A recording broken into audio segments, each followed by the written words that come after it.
People have been finding ways to cross the river for as long as anyone can remember. Places to ford or walk across the river were well known and often used, sometimes on horseback. It's assumed that ferries in the form of poled rafts were used during colonial times. Records indicate that the legislature of Virginia established Edwards Ferry in 1791. From a commercial and social standpoint, crossing the Potomac was important to residents on both shores. During the Civil War, however, the ability to traverse this body of water became a matter of national security.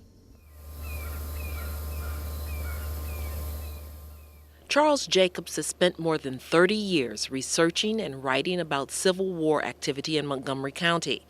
He says that the Potomac River figured prominently in that war. It was just about the border between the North and the South rather than the Mason-Dixon line or anything else. But it was a barrier for any possible Confederate attempt to capture the capital or invade Maryland.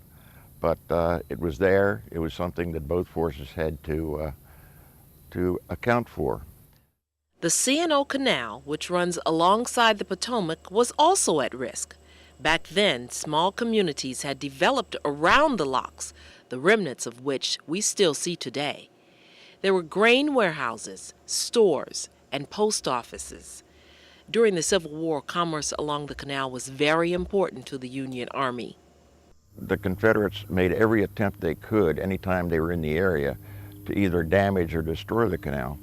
As early as 1861, General Robert E. Lee sent orders to Confederate General Hunton, who was in charge right across the river here, to make every attempt he could to destroy the canal, destroy commerce on the canal, destroy the canal itself, and particularly to destroy the canal aqueduct over the Monocacy River, which was attempted several times but never succeeded.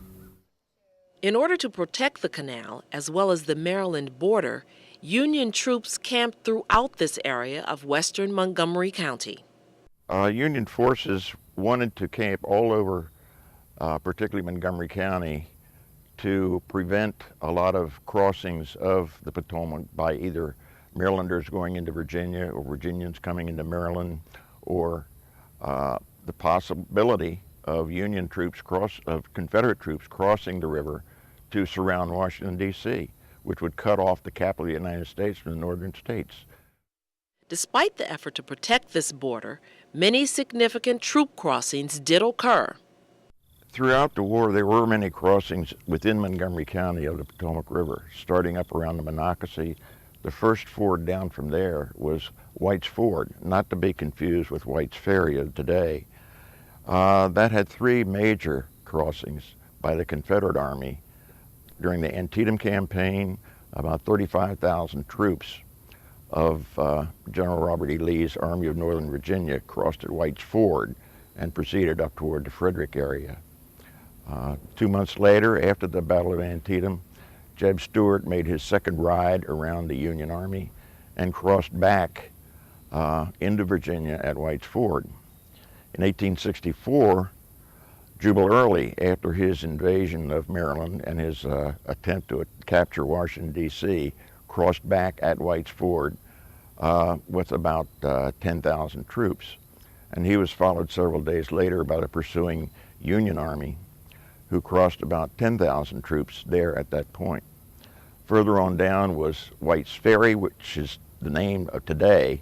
In those days, it was Conrad's Ferry, which hasn't existed since, 1700 and so forth. Further on down is where we are now, Edwards Ferry, which was a ferry in operation in the 1700s. Then it was just a ferry not controlled by cable or rope or anything else, but a skiff, which would be poled back and forth. Further on down was where Muddy Branch empties into the Potomac, and Mosby would invade that periodically to attack Union camps. Colonel Lige White of the 35th Virginia, who was a Marylander, would also use that as well as White's Ford and other fords to come in, make short-term attacks, and then go back by another ford to evade forces. For the most part, these troops walked or rode horses across. But in 1863, right here at Edwards Ferry, something very different was tried. Prior to the Battle of Antietam, when Robert E. Lee's Army of Northern Virginia was up in Frederick area and on up in toward Pennsylvania, the Union Army, of course, was charged with first destroying that army, which they couldn't do, but also protecting Washington and Baltimore. They sent massive troops up toward the Potomac River, and at this particular point, Union engineers bought pontoon boats to construct a pontoon bridge across here. They brought them up the canal, put them into the canal at the lock just below us. These pontoon boats were placed side to side, similar to what you see here, creating two bridges 1,400 feet across this part of the Potomac. Approximately 97,000 troops took 3 days and nights to cross here. In addition to the 97,000 troops, there were about 35,000 mules and horses that came along with the Army for the cavalry, for the infantry, and for the artillery. And it did take 3 full days for all those troops to cross and move up toward Gettysburg and the Pennsylvania. Charles Jacobs is filled with Civil War stories like these, bringing to life events that happened right here in our own backyard. I discovered that a lot more happened in Montgomery County or in Maryland than one thinks.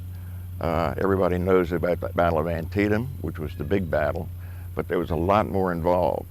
And the more I read, the more interested I got, the deeper I dug.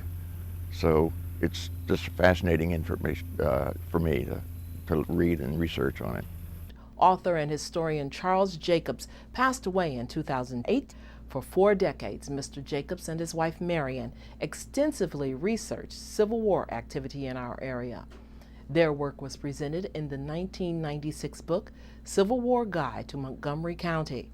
While Mr. Jacobs' death came before the start of the sesquicentennial Civil War commemoration, his legacy is remembered with a reissue of his seminal book.